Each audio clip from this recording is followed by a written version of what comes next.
नमस्ते सबको। मेरा नाम है प्रियंका और मैं स्वागत करती हूँ आप सबका हमारे यूट्यूब चैनल पे। हम पढ़ रहे हैं sexual reproduction in flowering plants, जिसमें हमने pollen pistil interaction, outbreeding devices, self pollination, cross pollination, artificial hybridization हम कंप्लीट कर चुके थे। आज हम पढ़ेंगे फर्टिलाइजेशन के बारे में, क्योंकि पॉलन पिस्टल इंटरेक्शन हो चुका है। स्टिल मैं इससे पहले कि आपको फर्टिलाइजेशन के बारे में पढ़ाना शुरू करूँ, और हम एंडोस्पर्म की टाइप्स के बारे में भी पढ़ेंगे। जीनिया मेटाजीनिया क्या होता है ये भी पढ़ेंगे। It is a very important lecture. आप लास्ट तक ज़रूर देखें और शेयर भी करें, लाइक भी करें, चैनल को सब्सक्राइब भी करें। तो इससे पहले कि मैं शुरू करती हूँ फर्टिलाइजेशन, मैं एक बार आपको क्विक रिवीजन दे देती हूँ। आर्टिफिशियल हाइब्रिडाइजेशन में क्या किया जाता है? अगर एक फ्लावर है जो कि बाइसेक्सुअल फ्लावर है, ठीक है, वो लिया गया, बाइसेक्सुअल फ्लावर है, तो आप आर्टिफिशियल हाइब्रिडाइजेशन चाहते हैं, आप हाइब्रिड बनाना चाहते हैं। तो सेम एक ही फ्लावर में अगर एंथर और स्टिग्मा दोनों होंगे तो वो उसका प्रोडक्ट हाइब्रिड नहीं कहलाएगा। तो इसके लिए आपको एंथर को रिमूव करना पड़ेगा। तो रिमूवल ऑफ एंथर कहा जाता है इमैस्कुलेशन। अब इमैस्कुलेशन तो हो गया, लेकिन अभी स्टिग्मा जो है, याद रखिएगा, इससे पहले कि एंथर मेच्योर हो उससे से पहले उसको हटा दिया जाता है। तो आप सोच सकते हैं कि मतलब अभी स्टिग्मा भी मेच्योर नहीं है, तो स्टिग्मा को बटर पेपर से कवर कर दिया जाता है, और इस टाइप को हम कहते हैं बैगिंग। ठीक है। अब बैक करने का ये भी रीज़न होता है कि ऐसा ना हो स्टिग्मा मैच्योर हो जाए और कोई दूसरा पॉलन ग्रेन वहाँ पे आके जर्मिनेट हो जाए, तो आप अगेन जो अपनी इच्छा वाला आपका डिज़ायर्ड हाइब्रिड प्रोडक्ट चाहिए ना, आपको वो नहीं मिलेगा। तो जब स्टिग्मा जो है उसमें रिसेप्टिविटी आ गई, वो मैच्योर हो गया, तो अब आप क्या करेंगे, डिज़ायर्ड जो सेट ऑफ पॉलन है, जो आपकी इच्छा वाला पॉलन ग्रेन है, उसको वहाँ पे डस्ट करेंगे और पॉलिनेशन करा देंगे। उसके बाद अगेन उसको रीबैग कर देंगे, दोबारा से मतलब बैगिंग कर देंगे, और जब तक उसमें फ्रूट नहीं बनता फिर उसमें क्या हो जाएगा, जर्मिनेशन, सॉरी, हाँ, पॉलन ग्रेन जर्मिनेट करेगा और फर्टिलाइजेशन होगी मेल एंड फीमेल गैमीट की। अल्टीमेटली फ्रूट डेवलप होगा और आपको अपना डिजायर्ड सीड जो है वो मिल जाएगा। This is all about artificial hybridization. मैं रिवीजन करवा रही हूँ इसलिए थोड़ा फास्ट हूँ। तो और पॉलन पिस्टल इंटरेक्शन में हमने क्या पढ़ा था, ठीक है, पॉलिनेशन होगी। पॉलिनेशन के बाद क्या होगा, पॉलन जो है वो स्टिग्मा पे लैंड हो गया, पॉलन एडहेजन। स्टिग्मा जो है पॉलन ग्रेन को खिलाएगा पिलाएगा, ठीक है, तो पॉलन की हाइड्रेशन होगी। खा पी के पॉलन ग्रेन क्या करेगा, ठीक है, वहाँ पे जर्मिनेट भी हो गया, वो क्या करेगा, वो वहाँ अपना खाने पीने के बाद उसका पेट फटने लगेगा, मतलब उसका साइटोप्लाज्म बहुत ज़्यादा बढ़ जाएगा। तो जहाँ जहाँ पे जर्म पोर होता है पॉलन ग्रेन पे, वहाँ वहाँ से पॉलन ट्यूब निकलेगी। याद रखिएगा, पॉलन ट्यूब जो है वो इंटाइन का ही एक्सटेंशन होता है। दूसरी बात एक और याद रखिएगा, मैंने बताया था फर्टिलाइजेशन बाय पॉलन ट्यूब होता है साइफोनोगैमी, और जब फर्टिलाइजेशन के लिए वाटर का यूज़ होता है तो हम कहते हैं जुइडोगैमी। साइफोनोगैमी सबसे पहले देखी गई थी किसमें, जिम्नोस्पर्म्स में, एंजियोस्पर्म मत कीजिएगा। तो पॉलन ट्यूब जो है वो स्टिग्मा में एंटर करेगी, उसके बाद वो स्टाइल के थ्रू ओव्यूल में पहुंच जाएगी। ओव्यूल में वो पोरोगैमी मतलब डायरेक्ट माइक्रोपाइल से जा सकती है, चेलेजल एंड से जा सकती है तो हम चेलेजोगैमी कहेंगे, या फ्यूनिकल और इंटाग्यूमेंट से जाएगी तो हम कहेंगे मीजोगैमी। समझ के ना आप। अब उसके बाद वो एंटर करने कहाँ करेगा, वो हम आगे पढ़ेंगे अब, ठीक है। तो देखिए, आपने ध्यान से देखा, देखिए ये आ रही है पॉलन ट्यूब आ रही है, इसमें दो ही सेल्स हैं, एक जनरेटिव सेल है, एक ट्यूब न्यूक्लियस है। यहाँ पे आप देख सकते हैं एग है, दो सिनर्जिड्स हैं, सिनर्जिड में पॉलन फिलीफॉर्म अप्रेटस भी होता है। वो फिलीफॉर्म अप्रेटस ही है जो केमिकल रिलीज करता है, और ये ट्यूब न्यूक्लियस ही है जो उन केमिकल को पहचान पहचान के जो है वो ओव्यूल की तरफ को बढ़ता रहता है। हमने पढ़ा था there is a chemical dialogue between the pollen tube and ovule. जो ओव्यूल है, एम्ब्रियो सैक है, एम्ब्रियो सैक के बीच में और पॉलन ट्यूब के बीच में केमिकल डायलॉग होता है। जो केमिकल डायलॉग है, दरअसल उसमें जो कॉम्प्लेक्स इन्वॉल्व होता है वो होता है कैल्शियम बोरोन आयोसिटोल कॉम्प्लेक्स। समझ के ना आप। तो आप देख सकते हैं यहाँ पे पॉलन ट्यूब में क्या हुआ, जनरेटिव सेल देखिए डिवाइड हुई, जनरेटिव सेल डिवाइड हुई, माइटोसिस हुई उसमें, और दो मेल गैमेट जो है यहाँ बन गए हैं। लेकिन फिर भी पाथ को लीड कौन कर रहा है, ट्यूब न्यूक्लियस पाथ को लीड कर रहा है, ठीक। अब आपने पढ़ा था पॉलन पिस्टल इंटरेक्शन में कि दोनों, आप पढ़ा था या नहीं पढ़ा था, ठीक है, लेकिन अब ये जो पॉलन ट्यूब है ये अपना मटेरियल देखिए, दोनों में से इसने एक सिनर्जिड के साइटोप्लाज्म में रिलीज कर दिया। दोनों मेल गैमेट को एक सिनर्जिड के साइटोप्लाज्म में जो है वो रिलीज कर दिया है। आप देख सकते हैं ट्यूब न्यूक्लियस जो है यहाँ पे नहीं रहा है, इसका मतलब है फर्टिलाइजेशन इससे पहले कि पॉलन ट्यूब का सारा कंटेंट जो है वो कहाँ जाए, एम्ब्रियो सैक में जाए, किसी एक सिनर्जिड में एंटर के ट्यूब न्यूक्लियस जो है वो डीजनरेट हो जाता है। ट्यूब न्यूक्लियस का काम है सिर्फ पॉलन ट्यूब को रास्ता दिखाना कि आपको यहाँ तक जाना है। जब पॉलन ट्यूब अपनी मंजिल पे पहुँच गई तो ट्यूब न्यूक्लियस ने अपना बलिदान दे दिया कि मेरा काम था वो मैंने पूरा कर दिया, अब तुम जाओ और अपनी मंजिल पाओ। तो अब इसमें क्या होगा, पॉलन ट्यूब के पास क्या बचे हैं, अब 2 मेल गैमीट बचे हैं। उन 2 मेल गैमीट को वो कहाँ रिलीज कर देती है, एक सिनर्जिड के साइटोप्लाज्म में। पर जैसे ही पॉलन ट्यूब जो है एक सिनर्जिड के साइटोप्लाज्म में, ध्यान से सुनिएगा, जैसे ही पॉलन ट्यूब सिनर्जिड के साइटोप्लाज्म में उन 2 मेल गैमेट को रिलीज करती है, वैसे ही जो है सिनर्जिड जो है वो टूट जाता है, ब्रेक डाउन हो जाता है। समझ गए ना। अब तो क्या होगा, एक तो खत्म हो गया, दूसरा भी खत्म हो जाता है, थोड़ी देर बाद एंटीपोडल सेल भी खत्म हो जाते हैं। तो अब 2 सेल बचती हैं, एक जो एक पोलर न्यूक्लियाई है, पोलर न्यूक्लियाई मतलब जो सेंट्रल सेल है उसमें क्या है, दो पोलर न्यूक्लियाई होते हैं, एक पोलर नहीं 2 पोलर न्यूक्लियाई होते हैं। ठीक है, आपने पढ़ा था ना, देखिए ये 2 पोलर न्यूक्लियाई, तो ये 2 पोलर न्यूक्लियाई होंगे, तीसरा इनके साथ आके जुड़ेगा मेल गैमीट। ठीक है, दूसरा क्या बचा है, एग बचा है। तो आप देख सकते हैं, देखिए एग में भी क्या एंटर किया है, एक मेल गैमीट। ठीक, समझ गए। एग में जब मेल गैमीट एंटर करेगा, ध्यान से सुनिए, एग में जब मेल गैमीट एंटर करेगा मतलब एग और मेल गैमीट फ्यूज करेंगे, तो उनके फ्यूजन को हम क्या कहेंगे, एग इज फीमेल गैमीट, और मेल गैमीट भी आया। Fusion of male and female gamete is called syngamy. क्या कहते हैं, मेल और फीमेल गैमीट के फ्यूजन को सिनगैमी कहते हैं। और मेल और फीमेल गैमीट के फ्यूजन से क्या बनता है, जाइगोट बनता है। तो दोस्तों मेल और फीमेल गैमीट के फ्यूजन से क्या बनता है, जाइगोट बनता है। जबकि अब देखिए, अब जाइगोट में आप यहाँ देख सकते हैं कितने न्यूक्लियस हैं यहाँ पे, एक मेल गैमेट का एक फीमेल गैमेट का, तो प्लॉइडी ऑफ जाइगोट क्या होगी, 2n होगी। अब यहाँ पे देखिए 3 न्यूक्लियाई हैं, 2 तो पहले से थे, यहाँ देखिए 2 तो पोलर न्यूक्लियाई थे, तीसरा किसका न्यूक्लियाई जुड़ गया, तीसरा न्यूक्लियाई जुड़ गया मेल गैमेट का। तो यहाँ पे बनेगा प्राइमरी एंडोस्पर्म न्यूक्लियस जिसकी प्लॉइडी होगी 3n। तो ये हो गया बेटा, एक ही टाइम पे क्या है, 2 बार फर्टिलाइजेशन हुई, सिनगैमी हुई ना, मेल और फीमेल गैमीट का फ्यूजन हुआ।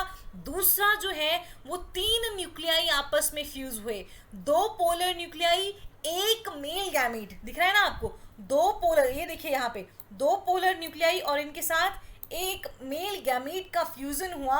इसको हमने बोला triple fusion. Why it is triple fusion, क्योंकि 3 जो न्यूक्लियाई हैं, 3 सेल्स फ्यूज हो रही है, तो इसको हम कहते हैं ट्रिपल फ्यूजन। और यहाँ पे आप देख सकते हैं, यहाँ पे मेल और फीमेल गैमीट जो है वो फर्टिलाइज हुए हैं, तो उसको हमने बोला सिनगैमी। तो सिनगैमी एंड ट्रिपल फ्यूजन दोनों को मिला के कहा जाता है double fertilization. Syngamy plus triple fusion दोनों क्या हो गए, डबल फर्टिलाइजेशन, क्योंकि एक बार मेल गैमीट ने एग को फर्टिलाइज किया और दूसरी बार उसका फ्यूजन हुआ 2 पोलर न्यूक्लियाई के साथ, तो इसीलिए इसको हमने क्या बोल दिया, डबल फर्टिलाइजेशन। आप समझे या नहीं समझे, नहीं समझे होंगे तो जिनके पास जो है मेरा व्हाट्सएप नंबर है, they are free to call me any time, आप मुझे कॉल कर सकते हैं, मुझसे पूछ सकते हैं कि मैम वो आपका क्या मतलब था, मैं हमेशा आपके लिए तैयार हूँ, अब जब भी पूछे मैं बताऊँगी। ठीक है, तो आइए ये NCERT के अकॉर्डिंग हम फर्टिलाइजेशन को पढ़ते हैं। After entering one of the synergid, देखिए after entering one of the synergid, इसका मतलब है पॉलन ट्यूब दोनों में से एक सिनर्जिड में एंटर करती है। The pollen tube releases the 2 male gametes into cytoplasm of the synergid. आपने यहाँ पे देखा, देखिए पॉलन ट्यूब ने 2 मेल गैमीट एक सिनर्जिड के साइटोप्लाज्म में रिलीज कर दिए हैं। समझ गए, after entering one of the synergid, किसी एक सिनर्जिड में एंटर करने के बाद पॉलन ट्यूब 2 मेल गैमीट को उस सिनर्जिड के साइटोप्लाज्म में डाल देती है। लेकिन NCERT ये नहीं बता रही कि वो सिनर्जिड जो है वो फिर क्या हो गया, खत्म हो गया, ठीक। उसके बाद दूसरा सिनर्जिड भी खत्म हो गया, 3 एंटीपोडल सेल्स भी खत्म हो गई, तो बचा क्या? बचा है एग एंड 2 पोलर न्यूक्लियाई। बचेगा क्या? एग बचेगा एंड 2 पोलर न्यूक्लियाई बचेंगे, ठीक। तो अब क्या होगा देखिए, one of the male gamete move toward egg cell and fuses with its nucleus। फिर से सुनिए, one of the male gamete move toward egg cell and fuses with its nucleus thus completing the syngamy। अब एक male gamete जो है वो किसकी तरफ को मूव किया? एग सेल की तरफ को मूव किया और उसके साथ फ्यूज हो गया। तो मेल एंड फीमेल गैमीट का फ्यूजन हम क्या बोलते हैं? उसको हम बोलते हैं सिंगैमी। समझे बेटा कि नहीं समझे? एक मेल गैमीट जो है वो किसकी तरफ मूव किया? एग सेल की तरफ मूव किया। एग सेल जो है वो फीमेल गैमीट है और उनके फ्यूजन को हमने क्या बोल दिया? सिंगैमी। अब एक मेल गैमीट है, ठीक है, उसके साथ क्या फ्यूज हुआ? फीमेल गैमीट जो है वो फ्यूज हो गया, ठीक। अब इसमें कितने न्यूक्लियाई आ गए? 2 न्यूक्लियाई आ गए ना आपके पास। कितनी प्लॉइडी कितनी आ गई? मतलब number of chromosome, set of chromosome क्या हो गए? डिप्लॉइड हो गए। हो गए कि नहीं हो गए? ठीक है, एक सेट मेल का, एक सेट फीमेल का। तो क्या होगा? This result in the formation of a diploid cell, the zygote. Male और फीमेल गैमीट के फ्यूजन से जो सेल बनता है वो जाइगोट होता है और वो डिप्लॉइड होता है। वो क्यों डिप्लॉइड होता है? क्योंकि मेल गैमीट हैप्लॉइड था, फीमेल गैमीट हैप्लॉइड था। जब उन दोनों का फ्यूजन हुआ तो वो हैप्लॉइड आपस में जुड़ गए, 2 सेट ऑफ क्रोमोसोम इकट्ठा हो गए, एक मेल गैमीट का एक फीमेल गैमीट का एक ही सेल में आ गए। तो अब जो है जाइगोट कैसा हो गया? डिप्लॉइड। मतलब उसके पास सेट ऑफ क्रोमोसोम कितने हैं? 2 हैं। इसको हम 2n से रिप्रेजेंट करते हैं, ठीक है। फिर दूसरा मेल गैमीट कहाँ गया?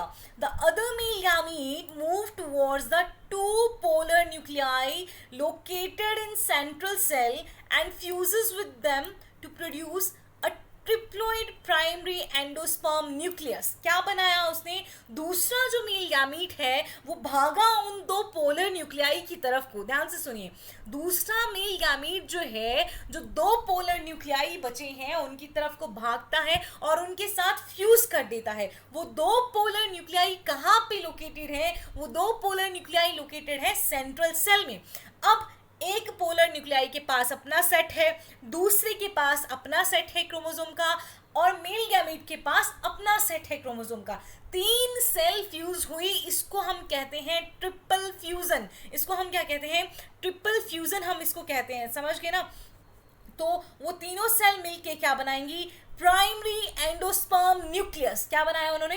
Primary endosperm nucleus. तो बताइए मुझे अब जाइगोट कब बनेगा? जाइगोट बनेगा जब मेल और फीमेल गैमीट जो है वो फ्यूज होंगे, तो क्या बनेगा? जाइगोट बनेगा। लेकिन जब दूसरा मेल गैमीट सेंट्रल सेल में प्रेजेंट 2 पोलर न्यूक्लियाई के साथ फ्यूज होगा, तो क्या बनेगा? Triploid primary endosperm nucleus. क्या बनेगा? Triploid primary endosperm nucleus. अब देखिए, as this involves the fusion of 3 haploid nuclei, 3 haploid nuclei का फ्यूजन हुआ है, it is term triple fusion. और इसको क्या बोल दिया हमने? Triple fusion. और सिंगैमी और ट्रिपल फ्यूजन को मिला के ही डबल फर्टिलाइजेशन कहा जाता है। देखिए समझिए, देखिए, since 2 types of fusion, syngamy and triple fusion takes place in an embryo sac, the phenomenon is termed double fertilization, an event unique to flowering plants। double fertilization सिर्फ और सिर्फ एंजियोस्पर्म्स में होता है, बाकी कहीं भी नहीं होता है। सिंगैमी हुई, मेल और फीमेल गैमेट का फ्यूजन। ट्रिपल फ्यूजन हुआ, दूसरे मेल गैमेट का 2 पोलर न्यूक्लियाई के साथ फ्यूजन। 3 हैप्लॉइड न्यूक्लियाई जो है वो फ्यूज कर रहे हैं, तो उसको हमने क्या बोला? Triple fusion. याद है ना आपको? पोलर न्यूक्लियाई जो थे उनका प्लॉइडी भी क्या थी? n and n। और मेल गैमेट की प्लॉइडी भी क्या थी? n। तो n plus n plus n कितना बन गया? 3n। समझ गए? The central cell after triple fusion become primary endosperm cell. ठीक है, ये प्राइमरी एंडोस्पर्म न्यूक्लियस जो है बना ना यहाँ पे, ठीक है, एक सेंट्रल में बन गया, एक 3 का फ्यूजन हुआ, 3 न्यूक्लियाई का फ्यूजन हुआ। 3 जो न्यूक्लियाई का फ्यूजन हुआ उसको ही हमने ट्रिपल फ्यूजन बोला। फिर अब वो 3 सेल भी फ्यूज हो गई ना आपस में, तो जो सेंटर में थी सेल वो क्या बन गई? अब प्राइमरी एंडोस्पर्म सेल, ठीक है, and develops into endosperm while the zygote develops into an embryo। अब याद रखिएगा एंडोस्पर्म किससे बनेगा, प्राइमरी एंडोस्पर्म सेल से बनेगा, और एम्ब्रियो किससे बनेगा, जाइगोट से बनेगा। जाइगोट एम्ब्रियो में डेवलप करता है, प्राइमरी एंडोस्पर्म सेल एंडोस्पर्म में डेवलप करती है। तो देखिए ये ध्यान से देखिए, यहाँ पे आपको दिखाई दे रहा है, हमने कहा था कि एक सिनर्जिड में एंटर करेगी पॉलन ट्यूब, अपना मटेरियल जो है वहाँ पे डाल देगी, लेकिन यहाँ देखिए सिनर्जिड जो है वो खत्म हो चुका है। दूसरा देखिए यहाँ पे भी क्या लिखा है, डी जनरेटिंग सिनर्जिड। यहाँ देखिए मेल एंड फीमेल गैमेट का फ्यूजन हो चुका है, प्लॉइडी है, टू एंड डिप्लॉइड। ये है प्राइमरी एंडोस्पर्म सेल, ये पूरा का पूरा सेंट्रल सेल क्या हो गया, प्राइमरी एंडोस्पर्म सेल। और यहाँ पे जो न्यूक्लियस प्रेजेंट है उसको हमने बोल दिया प्राइमरी एंडोस्पर्म न्यूक्लियस। ये सेल जो है प्राइमरी एंडोस्पर्म सेल जो है क्या बनेगा, ये बताइए क्या बनेगा, ये एंडोस्पर्म में डेवलप करेगा। जाइगोट किस में डेवलप करेगा, एम्ब्रियो में डेवलप करेगा। ये देखिए ये एंटीपोडल सेल भी क्या कर देती हैं, डीजनरेट कर देती हैं, और अल्टीमेटली ये नरिशमेंट का ही काम करती हैं। एंडोस्पर्म का भी मेन फंक्शन क्या है, नरिशमेंट प्रोवाइड करना ग्रोइंग एम्ब्रियो को। एम्ब्रियो किससे बनेगा, जाइगोट से, ठीक है। तो ध्यान से ये प्लॉइडी देख लीजिए, जिम्नोस्पर्म में एंडोस्पर्म। एंडोस्पर्म की प्लॉइडी क्या होती है, क्वेश्चन बहुत बार आते हैं बेटा, ठीक है। जिम्नोस्पर्म में हैप्लॉइड होता है, उइनोथेरा डिप्लॉइड होता है। देखिए पैपेरोमिया, ये हालांकि एंजियोस्पर्म ही है दोनों, ठीक, लेकिन एक्सेप्शंस हैं। देखिए इसमें देखिए 9 सेट ऑफ क्रोमोसोम होंगी पैपेरोमिया में।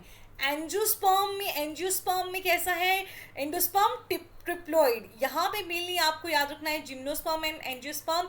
जिम्नोस्पर्म में एंडोस्पर्म हैप्लॉइड होता है, जबकि एंजियोस्पर्म में एंडोस्पर्म ट्रिप्लॉइड होता है। तो चलिए आइए अब पढ़ते हैं हम एंडोस्पर्म के बारे में, क्योंकि इससे पहले कि एम्ब्रियो डेवलप हो उससे पहले एंडोस्पर्म की डेवलपमेंट हो जाती है, क्योंकि एंडोस्पर्म ही है जो हेल्प करेगा एम्ब्रियो डेवलपमेंट में। एम्ब्रियो को नरिशमेंट देने का काम एंडोस्पर्म का ही होता है। तो जब तक एंडोस्पर्म डेवलप नहीं होगा एम्ब्रियो डेवलप नहीं होता है यूजुअली। तो देखिए 3 तरह से डेवलपमेंट होती है एंडोस्पर्म की, 3 तरह का, मेनली 3 तरह का एंडोस्पर्म होता है, free nuclear, cellular and helobial. As you can see in free nuclear, देखिए एक न्यूक्लियाई था, अब इसमें माइटोसिस होगी, माइटोसिस होगी, माइटोसिस होगी, नंबर ऑफ न्यूक्लियाई जो है बढ़ते रहेंगे, लेकिन कोई सेल फॉर्म हुई है क्या, साइटोकाइनेसिस हुई है, नहीं हुई है। तो फ्री न्यूक्लियर जो एंडोस्पर्म होगा उसमें karyokinesis is not followed by cytokinesis. समझ गए आप। सेल्यूलर में देखिए, अब सेल्यूलर में देखिए एक डिवीजन हुआ, उसके बाद जो है वो साइटोकाइनेसिस हुई। अब इसमें हर बार क्या होता है, एक डिवीजन के बाद आपको साइटोकाइनेसिस देखने को मिलेगी। तो जब karyokinesis is followed by cytokinesis, Cairo मतलब न्यूक्लियस का डिवीजन होगा, साइटोप्लाज्म का डिवीजन होगा और सेल वॉल फॉर्मेशन होगी, तब बनेगा सेलुलर एंडोस्पर्म।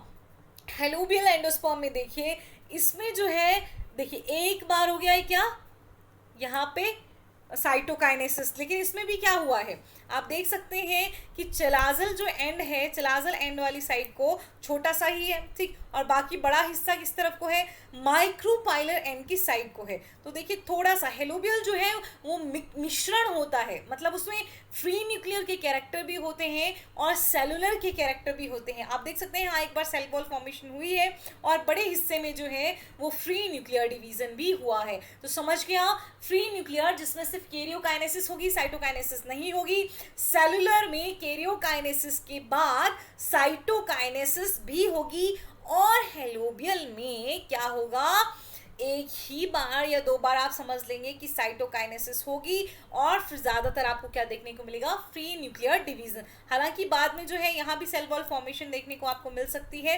लेकिन हेलोबियल को आप याद रखेंगे कि ये मिक्सचर हो गया फ्री न्यूक्लियर और सेलुलर का। तो आइए एक बार ध्यान से पढ़ते हैं। देखिए एंडोस्पर्म का काम क्या है, endosperm accumulate food reserves and function as nutritive tissue for the developing embryo।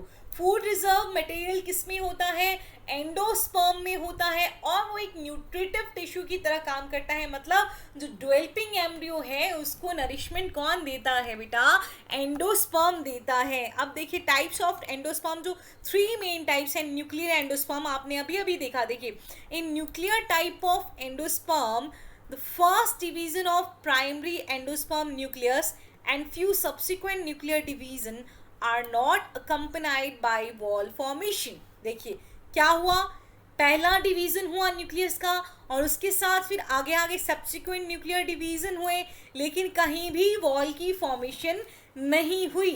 ठीक है, हुई? बताइए मुझे आप, क्या आपको फ्री न्यूक्लियर में कहीं भी वॉल की फॉर्मेशन दिख रही है? नहीं दिख रही है. ठीक है, तो देखिए the nuclei produced are free in the cytoplasm of the embryo sac and they may remain free indefinitely or wall formation takes place later. In the coconut, cell wall formation of endosperm is never found complete.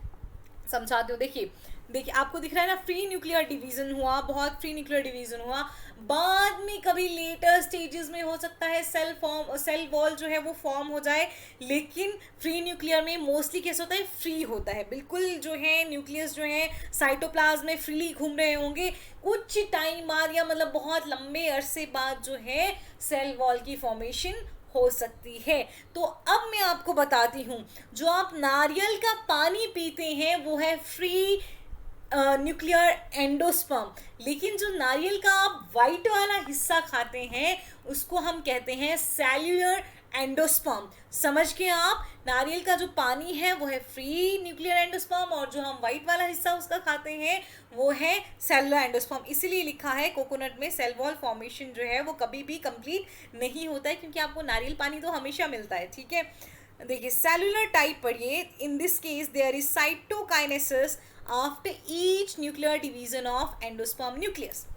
अब इसमें क्या होगा, endosperm के nucleus में जो division होगा, हर एक division के बाद जो है वो साइटोकाइनेसिस होगी, सेल वॉल फॉर्मेशन होगी. देखिए एक डिवीजन हुआ है, सेल वॉल फॉर्मेशन हुई है. ठीक है, the endosperm thus has a cellular form from the very beginning because first and subsequent division are all accompanied by cell wall formation.